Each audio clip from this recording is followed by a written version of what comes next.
រឿងចិត្តចិត្តកេហបតីការព្រះសម្មាសម្ពុទ្ធបរមគ្រូទ្រង់គង់នៅប្រជជនថ្ងៃមួយព្រះអានន្ទទៅសួរព្រះពុទ្ធថាបបិទ្ធព្រះអង្គដ៏ចម្រើនចិត្តកេហបតីមកកាន់សំណាក់ព្រះអង្គអស់មួយខែទេវតានិងមនុស្សទាំងឡាយតែងបូជាគ្រឿងសក្ការៈដល់គាត់រាល់ថ្ងៃគាត់ឲ្យទានតែគ្រឿងសក្ការៈនោះមិនអស់ឥឡូវគាត់បានបរទេស500ត្រឡប់ទៅវិញគួរទេវតានាំគ្នាយកកែវ7ប្រការដាក់ចេញពីតួទាំងអស់បបិទ្ធព្រះអង្គដ៏ចម្រើន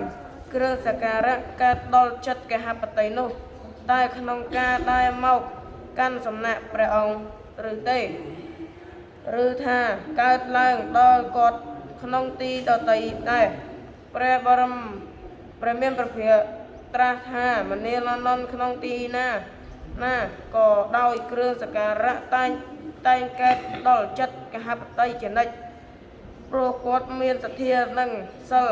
បានកសាងទុកមកតាំងពីសាសនាព្រះពុទ្ធព្រះនាមបតុមតរៈលុះដល់មកកសាងសាសនាព្រះពុទ្ធព្រះនាមកសបៈគង់ចូលទេវលោកមកកើតក្នុងត្រកូលព្រាហ្មណ៍កម្រិតថ្ងៃមួយពេលជាពេលភ្លៀងជោគជុំ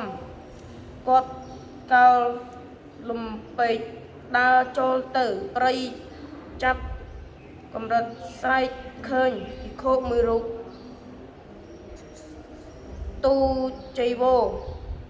នៅក្បែរភ្នំគាត់គិតថាលោកអង្គនេះប្រហែលជាធ្វើសមណធម៌អញនឹងប្រកេនចង្ហាន់លើលោកបានម្ដង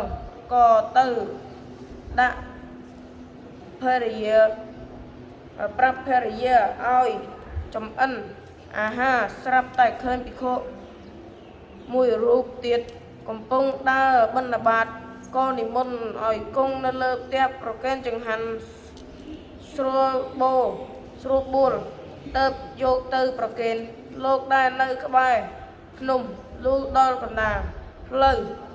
បានបេះផ្កាយកទៅផងទៅដល់ទូលោកថាសូមព្រះគុណម្ចាស់សង្គ្រោះដល់ខ្ញុំបកណាផងរួចយកចង្ហាន់ដល់លើបាតលោកហើយបូជាផ្កានោះទៀតទៅធ្វើសេចក្តីប្រាថ្នាថាការនេះដែរញ៉ាំងចិត្តព្រះករុណាឲ្យរីករាយយ៉ាងណា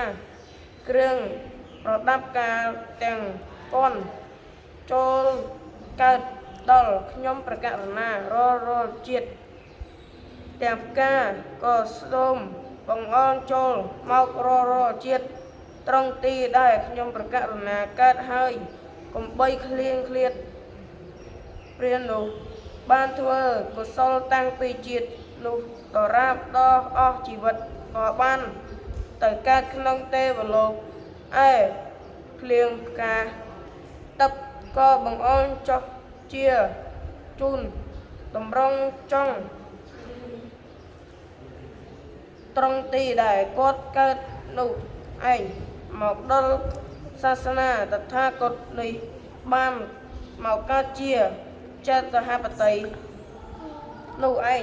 មានគ្រឿងប្រដាប់ការនិងភ្លៀងផ្កាម្លិះកើតឡើងដល់គាត់ជានិច្ចកាលគ្រប់ទីកន្លែងនោះជាអស់អានិសង្សរបស់អ្នកបរិបូរដោយសទ្ធានិងសិលទ្រង់មានប្រពុតិការដូច្នេះ